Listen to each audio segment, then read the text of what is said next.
The boy sat alone near the boarding gate, his small frame almost swallowed by the oversized backpack he hugged tightly against his chest. The straps dug into his shoulders, but he didn't mind. It was more than a bag. It was comfort, a reminder of the home he had left behind that morning. He was patient, quiet, waiting the way children often do when they know their parents will return. His sneakers dangled slightly above the polished airport floor, tapping nervously now and then, not out of mischief but out of a soft, unspoken anticipation. He wasn't doing anything wrong. He wasn't loud, wasn't running, wasn't disturbing anyone. He was just there, present, innocent, and small against the vast, humming machinery of the airport around him. Yet, in a world shaped by perception, patience and innocence were not the only things people saw. Across the lounge, a pilot preparing for his upcoming flight walked with an air of authority, the kind that came from years in uniform, from being trusted with hundreds of lives each day. He carried himself with confidence, but beneath it lingered something less noble and unease he couldn't name. His eyes swept the boarding area, as they always did, scanning faces, bodies, and movements. That was his training. He would later tell himself that was his duty, the burden of constant vigilance. But this time, his gaze locked not on a suspicious package or an unclaimed suitcase, but on the boy, a quiet boy alone, black. The pilot's jaw tightened. His footsteps slowed. For reasons buried deep in Prejudice, reasons he himself might not even fully understand, alarm bells rang in his mind. Why is he sitting there alone? What's in the backpack? Why does he look so restless? The questions weren't born of evidence, only of bias, but once planted, they bloomed quickly into fear. Passengers around the boy didn't see a threat. They saw a child, waiting like many others. But the pilot's thoughts turned darker, his judgment clouded by suspicion that felt, to him, like responsibility. And in that fragile space between perception and reality, one call was made that would alter the course of the day. Security, he muttered into his radio, his voice sharp and certain. Possible suspicious minor. Backpack, potential threat. The words, once spoken, could not be pulled back. Within moments, the rhythm of the airport shifted. The background chatter of rolling suitcases, the muffled laughter of travelers, the monotony of boarding announcements, all of it was pierced by the sudden, heavy presence of authority. 2 police officers appeared first, their boots hitting the ground in a steady rhythm that seemed louder than the rest of the terminal. Then came 2 more, each one briefed only by the pilot's words, each one primed to expect danger. The boy didn't notice at first. He was lost in thought, staring at the giant window where planes taxied slowly across the runway, their wings catching the morning sun. He liked the way they moved, huge, yet graceful, powerful, yet calm. He thought about how he wanted to tell his dad later about the big plane with the blue stripe that looked like it was smiling. That small excitement warmed him inside, a flicker of joy that kept his patience alive. But then he noticed the silence. It wasn't the normal kind of silence, the hush that comes when a boarding call finishes or when a plane pulls away from the gate. This silence was heavier, charged, unnatural, the kind that presses against the skin and makes the hairs on the back of the neck stand up. The boy turned, and suddenly, he saw them. Police officers. 4 of them, moving quickly, directly toward him. His little hands clutched his backpack tighter, his wide eyes darting around as if searching for help, for someone to explain what was happening. He had done nothing wrong. He had only been waiting. But the way the officers surrounded him told a different story, a story of suspicion, of danger, of blame. Passengers froze in their seats. Mothers pulled their children closer, unsure but instinctively protective. Businessmen lowered their newspapers, brows furrowed. Some reached for their phones, capturing the moment without words. Others just watched, torn between disbelief and resignation. The boy tried to speak, but his voice caught in his throat. His chest rose and fell rapidly, breath shaky, eyes glistening with tears that hadn't yet fallen. He whispered something soft, almost to himself, almost like a prayer. "I just want my dad." But no one answered. The officers gave orders, sharp, practiced commands. Stand up, step away, put the bag down. Their voices carried authority, but also an edge of something harsher. To them, this wasn't a child anymore. He was a case, a file, a possible threat described in a pilot's report. The boy trembled as he set the backpack on the ground. It slumped with a soft thud, harmless as the stuffed toy inside shifted slightly against his books and pencils. But the officers didn't see a toy. They saw possibility. And possibility, when mixed with prejudice, is often mistaken for danger. The boy's lips quivered. He looked up at the faces towering above him, searching desperately for a trace of kindness, for someone to tell him it was all a mistake. His eyes pleaded in silence. "Please see me. Please see I'm just a kid." But none of them spoke that truth. The crowd watched, and the silence deepened, heavy with shame and discomfort. No one intervened, no one stood up. People turned away, convincing themselves it wasn't their place. The boy's innocence was swallowed whole by the suspicion of strangers, and for a moment it seemed like the world had chosen not to protect him. The boy stood there trembling, surrounded by uniforms, the backpack that once felt like safety now lying on the cold floor, as if it had betrayed him. He swallowed hard, the way kids do when they try not to cry, when they believe that maybe if they just stay quiet, maybe if they just stay small enough, it will all be over soon. But nothing felt small in that moment. The airport lights burned too bright, the space felt too large, and yet somehow he felt suffocated. One of the officers bent slightly toward him, his tone clipped, rehearsed. "What's in the bag, son?" The boy opened his mouth, but words stumbled out like they had forgotten how to form books. "And my toy," he whispered, barely audible. His fingers twitched, aching to grab the bag again, to hold it close like a shield. But he knew if he moved too quickly, even for something so harmless, they might see it as something else. And that thought alone froze him in place. The officer didn't soften. He gave a small nod to his partner, who knelt and slowly unzipped the backpack. The boy's breath caught. He wanted to scream that it was just homework, just a stuffed bear with one ear missing, just his world in a canvas sack, but his voice stayed locked inside. When the bag opened, the truth spilled out in the gentlest of ways. A tattered math notebook, a worn-out copy of a comic book, a sandwich wrapped in foil, and there, nestled against the pages, a faded teddy bear, its fur flattened from years of hugs. The bear's button eye glistened under the airport lights, like it too was pleading for someone to understand. Passengers gasped softly, a few exchanged looks uncomfortable, guilty. The image was undeniable, not a threat, not a danger, just a child. But still, the silence held, and the damage was already done. The boy's eyes filled with tears now, heavy drops he couldn't stop. They blurred his vision until the officers' figures became shadows. He bit his lip hard, trying to hold in the sob building in his chest, but a small sound escaped anyway, a sound too raw, too human, for anyone to mistake. It was the sound of a child breaking under the weight of judgment, and then, through the heavy silence, footsteps approached. Strong, steady, purposeful. They cut through the air like thunder, not rushed but filled with authority, with a kind of confidence that doesn't need to shout. The boy turned toward the sound, and his heart leaped. "Dad," he whispered, the word cracking but filled with relief so pure it pierced the room. A tall man in a dark suit stepped into the circle. His face was calm, but his eyes burned with something deeper than anger. It was heartbreak first, the kind a father feels when he sees his child afraid, but behind it simmered fire, righteous and unyielding. The officers straightened slightly, sensing his presence before they even registered who he was. The pilot, standing just beyond the crowd, smirked faintly, expecting validation for his caution. But that smirk faltered the moment the man reached into his jacket and pulled out a badge. Federal Aviation Administration, Administrator. The room shifted. You could almost hear the air crack as the weight of authority fell heavy. Conversations stilled, phones lowered. Even the officers froze, realization striking like lightning. The boy's father didn't raise his voice. He didn't need to. His words came low, controlled, but they carried a force that echoed in every corner of the terminal. "You surrounded my son," he said, his gaze locked on the officers, then sliding deliberately toward the pilot. "A child. You treated him like a criminal. Do you know what that does to a boy's spirit?" The pilot's lips parted, a stammer beginning to form, but no sound came. His arrogance crumbled as quickly as it had appeared. The father knelt then, his hand resting gently on his son's shoulder.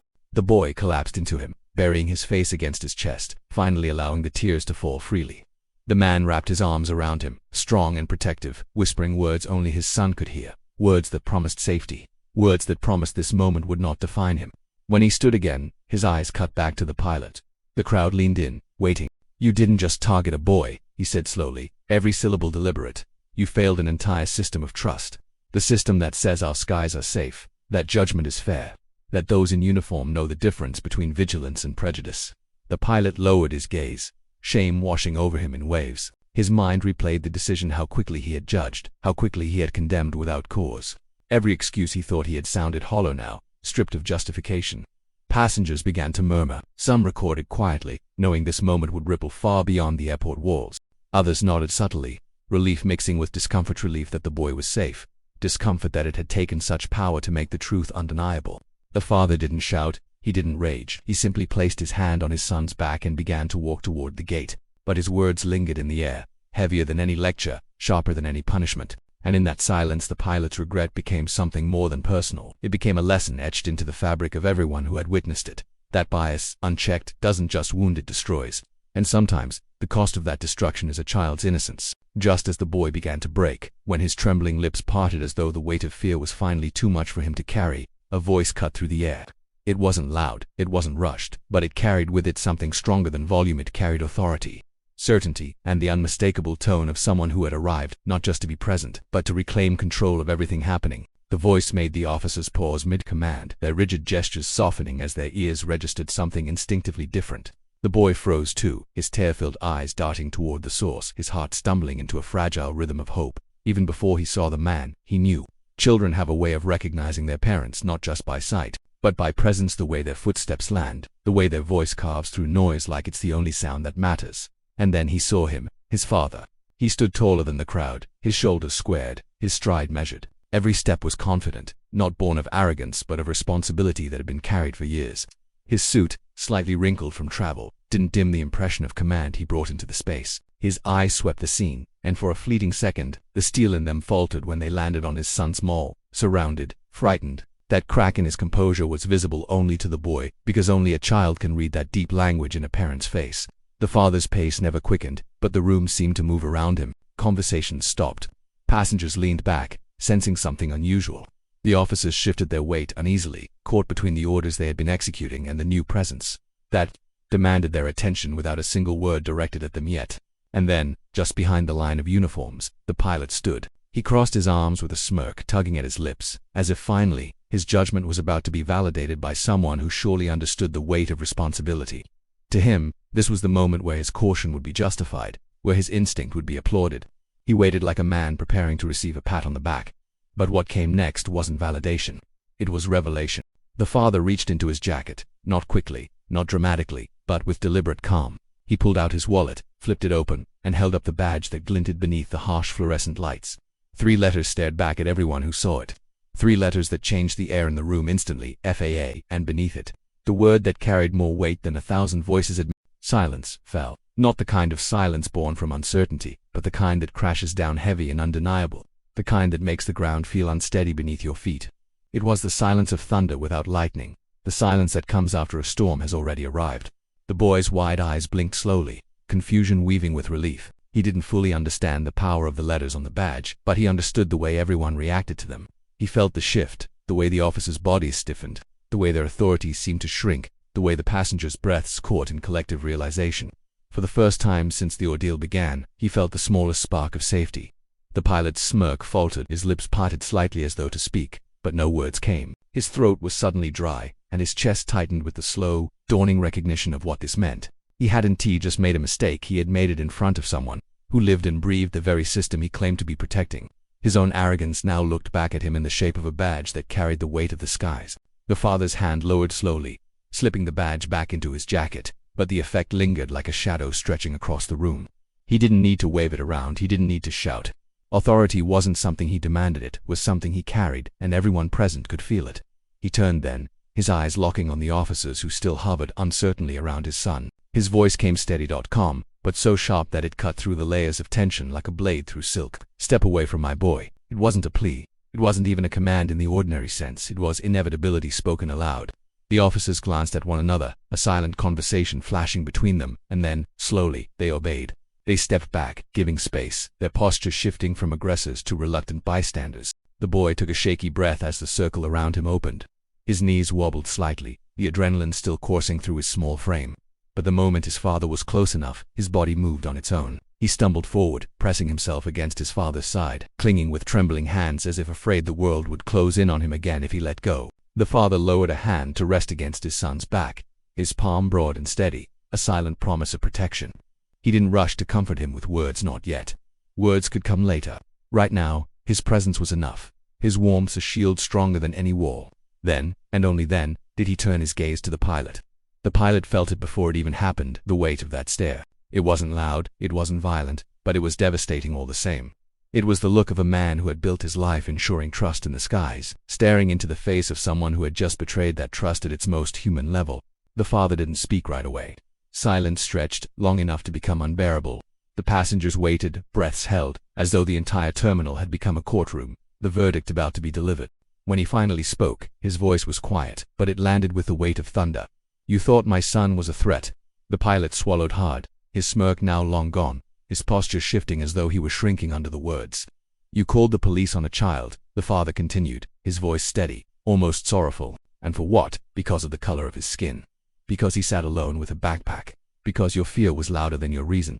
The questions weren't shouted. They weren't accusations thrown like stones. They were truths, spoken plainly, the kind of truths that leave no place to hide. The boy pressed closer to his father, his face still damp with tears, his small hands gripping tightly as if drawing strength from every word spoken. And in that moment, the entire terminal wasn't just watching a confrontation, they were witnessing something greater. They were seeing prejudice laid bare, an authority standing not with power, but with justice. The pilot's arrogance crumbled, not all at once like a glass shattering, but piece by piece, like a structure weakened from within finally giving way under the weight of truth. His chest rose and fell too quickly now, the steady rhythm of confidence gone, replaced with shallow, uneven breaths. His voice, once so sure, so ready to justify every action, shook when he tried to form words. Nothing steady came out, just fragments, the kind of stammer that comes when a man suddenly sees himself not as the hero of his own story but as the villain in someone else's. He could feel eyes on him, hundreds of them. Passengers who only an hour ago had been strangers were now silent jurors, their stares pressing against his skin, burning him with quiet judgment. Phones tilted slightly in hands, some recording, some just frozen in place. He thought he had acted out of duty, that his instincts would be respected, but standing here, under the fluorescent glare of the terminal, it became painfully clear. He wasn't being seen as vigilant, he was being seen as small. Across from him, the FAA administrator stood tall, his presence filling the room without effort. His voice had already spoken the words that would echo in the minds of everyone present. You didn't just target a boy, you failed an entire system of trust. The sentence landed like a hammer against glass. It wasn't just about the boy anymore. It was about everything the pilot claimed to represent: safety, responsibility, discernment.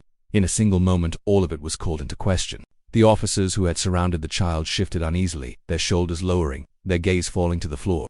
They weren't free of blame, but they were used to following the call, to reacting rather than reflecting. And now, faced with the reality of what they had done, treating a boy like a threat, ignoring his tears, his fear, they couldn't meet the administrator's eyes. Authority was not on their side anymore. Authority had spoken, and it spoke against them. The crowd, too, felt the sting. Shame rippled quietly among them, unspoken but heavy. They had watched. They had stayed seated, hidden behind silence. Not one of them had stood up for the boy before his father arrived. Not one had said, "He's just a child." Now, their quiet shame became part of the atmosphere, thick enough to feel in every breath. And the boy, small, shaken, still holding his father's hand, looked up with eyes that carried something new. He had been terrified minutes earlier, crushed under fear he didn't understand, but now, standing beside his father, listening to words spoken not in anger but in dignity, he felt something shift inside him. For the first time, he realized that truth, though often ignored, though sometimes drowned out by suspicion and prejudice, was stronger than fear, stronger than shame, stronger than lies. His tiny fingers clung to his father's hand as if anchoring himself to that truth. The administrator's gaze never wavered. He stood with a stillness that was louder than any shouting could have been. Dignity carried more weight than rage ever could. His words had been sharp, but they were not reckless. They were measured, crafted to cut through arrogance and leave no room for excuse. The pilot tried again to speak, his lips trembling. "I was only," but even as he said it, he knew no sentence would save him. "Only trying to protect," he whispered, but the words sounded pathetic, hollow, unworthy. He had imagined himself as a guardian of safety, but now, stripped bare by truth, he looked less like a protector and more like a man hiding behind fear. The administrator tilted his head slightly, eyes narrowing, as if weighing whether the explanation even deserved an answer. He didn't need to speak again for the silence to become unbearable. The silence itself was the verdict. And still, the boy's hand squeezed his father's. He didn't know all the politics of what had just happened. Didn't he fully understand the meaning of the badge or the systems of trust that had been mentioned? But he understood this. His father's presence had turned the tide. His father's truth had broken through lies. His father's voice had made men in uniform lower their eyes. The lesson wasn't taught like in a classroom.